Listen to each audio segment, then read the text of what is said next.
وہ ہر جگہ کیسے فٹ ہوتا ہے. آگے ہے خلق الانسان من صلصال کالفخار. انسان کو پیدا کیا. عام ترجمہ ان الفاظ کا لیا جائے کہ ایک ایسی مٹی سے جو سوکھ کر ٹھیکری کی طرح بچتی ہے. یہ مسئلہ کہ پہلا انسان کیسے پیدا ہو گیا، پہلے دن سے جب سے انسانی شعور نے آنکھ کھولی ہے آج تک انسانوں کے لیے معمہ بنا رہا تھا. بات تو سمجھ میں نہیں آ سکتی تھی.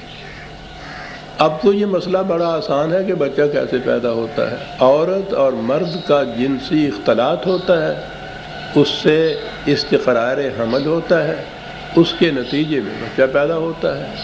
پھر وہ لڑکا پیدا ہوتا ہے، دوسری جگہ لڑکی پیدا ہوتی ہے، پھر یہ سلسلہ نسل انسانی آگے بڑھتا چلا جاتا ہے. یہاں مشکل ہی کوئی نہیں ہے. مشکل تو یہ یہاں وہاں آگے پیش ہوئی کہ جہاں پہلے مرد اور عورت نہیں تھے جن کے اختلاط سے آگے سلسلہ چلنا تھا، تو وہ کیسے پیدا ہو گئے.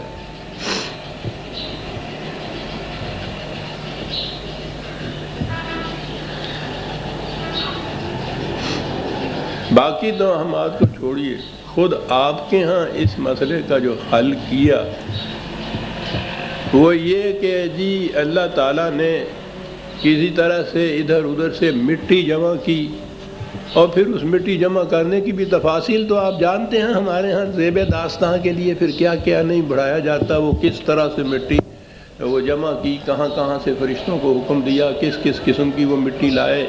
وہ مٹی بہرحال جمع کی. وہ جس طرح سے کمہار مٹی کا ایک تودہ سا بناتا ہے تو اس طرح سے مٹی کا تودہ بنایا، اور پھر اس کا اللہ تعالیٰ نے ایک انسان بنا دیا، اور انسان بنا کے اس میں آپ نے روح پھونک دی تو وہ مرد بن گیا. تو پہلا مرد تو وجود میں آ گیا. اب پھر آگے اس کے ساتھ تو عورت ہونی چاہیے. پھر آگے سلسلہ چلے. مرد تو انہوں نے بنا دیا. معاف رکھیے گا شاید مٹی ختم ہو گئی، ورنہ ایک عورت بنا دینے میں کیا دقت آتی تھی. لیکن اسی مٹی کی عورت بنا دینا، اوہو، ان کی تو ساری تعلیم خاک میں مل جاتی ہے. عورت اور مرد برابر ہو جاتے. انہوں نے کہا یہ بات غلط ہے. مرد ہی بنایا تھا خدا نے. پھر کیا ہوا؟ پھر وہ مرد اداس رہنے لگا، اکیلا تھا، تنہا تھا. تو اس کی اداسی مٹانے کے لیے اللہ تعالیٰ نے اس کے پہلو کو چیرا، اور اس کے اندر بیٹھی ہوئی تھی عورت. چھپ کے بیٹھنا تھا نا، اور وہ وہاں سے نکال دی اور ان کا کر دیا نکاح. آپ حیران ہوں گے، تفسیروں میں یہ بھی لکھا ہے کہ اس کا مہر کتنا باندھا گیا تھا. نکاح پڑا کس نے تھا؟ ماں بڑا تھا. ہاں جی، کھجوراں بھی ونڈیاں ہونیاں نے، ہاں جی ولیمہ بھی کیتا ہونا. یہ ساری تفسیریں آپ حیران ہوں گے. یہ درس کے اوپر ریڈیو پہ اعلان ہوئے کرتے تھے. بڑے بڑے علامہ آ کے یہ بتایا کرتے تھے کہ ان کا پھر نکاح کیسے ہوا تھا. چونہ بینند حقیقت در افسانہ زنند. حقیقت نگاہ سے اوجھل ہو جائے تو پھر افسانے باقی رہ جاتے ہیں. تو اس نہیں، میں نے کہا کہ یہ جو مشکل تھی نا پہلی، کہ یہ پہلے کیسے ایک جوڑا بنائیں جس سے آگے تو پھر مسئلہ حل ہو گیا نا، پھر چل سو چل. لیکن وہ پہلا جو تھا وہ تھا اصل مشکل. تو انہوں نے پہلے کا حل کر دیا، اور پھر اطمینان کی نیند سو گئے کہ یہ مسئلہ تو ہو گیا حل. مرد بھی بن گیا، عورت بھی بن گیا، عورت بھی بن گئی. آگے ایک الجھن اور آئی تھی ان کے ہاں کہ اب اسی جوڑے کے ہاں لڑکے میں پیدا ہونا ہے، لڑکی نے بھی پیدا ہونا ہے. وہ ہوئے بہن بھائی. شریعت کی روح سے بہن بھائی کی شادی ناجائز. اب شریعت آ گئی وہاں. پھر کیا کریں؟ حال ان کے ہاں ہوتے ہیں. پہلے ایک الجھن پیدا کرتے ہیں، پھر اس کا حل تلاش کرتے ہیں۔ کہنے کہ وہ پھر یوں ہوا تھا کہ ایک حمل کا جو لڑکا تھا اس کی شادی دوسری حمل کی لڑکی سے کرتے تھے، اور اس حمل کی لڑکی کی شادی، وہ جوڑا پیدا ہوتا تھا لڑکا اور لڑکی، اور اس حمل کی لڑکی کی شادی دوسرے حمل کے لڑکے سے کرتے تھے۔ گویا اگر حمل بدل جائے پہلا اور دوسرا تو پھر وہ بہن بھائی نہیں رہتے۔ عزیزان من، کیا میں عرض کروں آپ کو، یہ اپنے تک ہی اس کو محدود رکھتے تو پھر بھی یہ ٹھیک ہے کہ اس زمانے میں یہ بات نہیں سمجھ میں آ سکتی تھی انسانوں کے، انہوں نے یہیں تک سمجھا، انہوں نے سمجھا، ہمیں کیا، انہوں نے سمجھا تو معاملہ ختم۔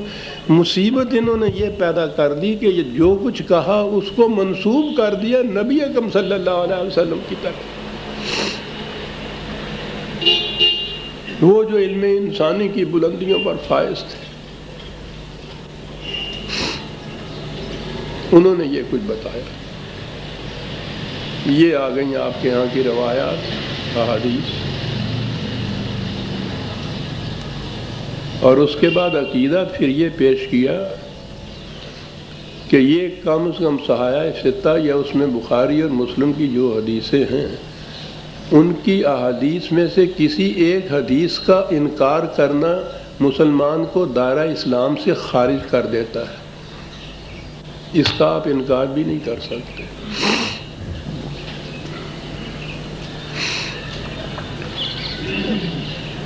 عزیزان من، 1400 سال کا عرصہ ہوا جب قرآن نازل ہوا تھا۔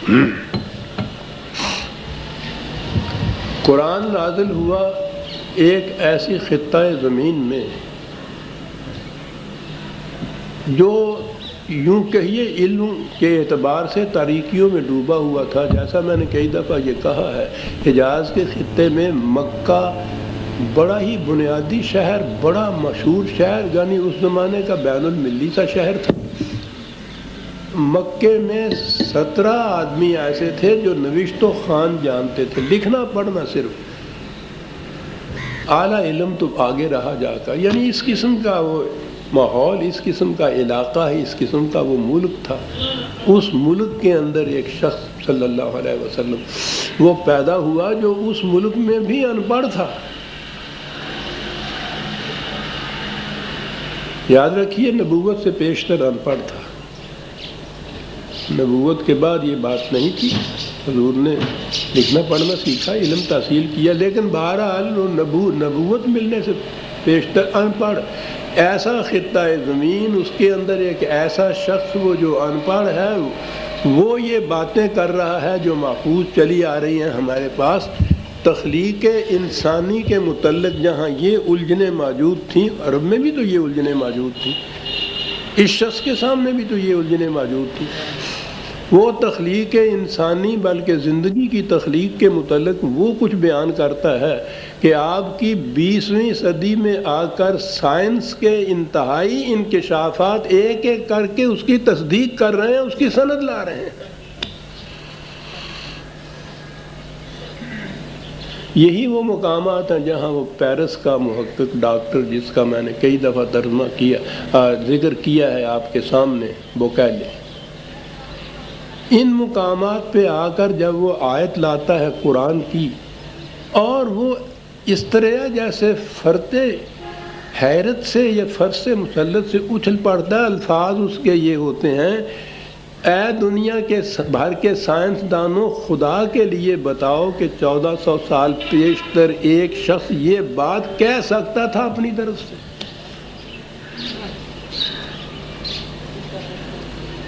وہ چیلنج دیتا ہے کہ بتاؤ فکر انسانی میں یہ چیز آ سکتی تھی اس زمانے میں؟ یہ نہیں تو پھر اس کا یہ دعویٰ کہ یہ میری فکر کی تخلیق نہیں ہے، مجھے خدا کی طرف سے علم ہوا ہے، کس طرح تم جھٹلاؤ گے اس دعوے کو؟ وہ بار بار اپنی کتاب میں یہ کہتا ہے۔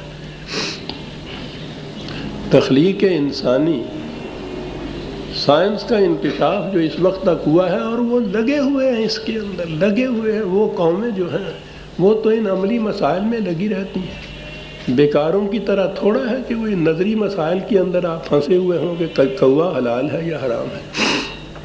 وہ بھی ریسرچ کر رہے ہیں اس میں۔ بنیاد جو ہے ریسرچ کی وہ یہ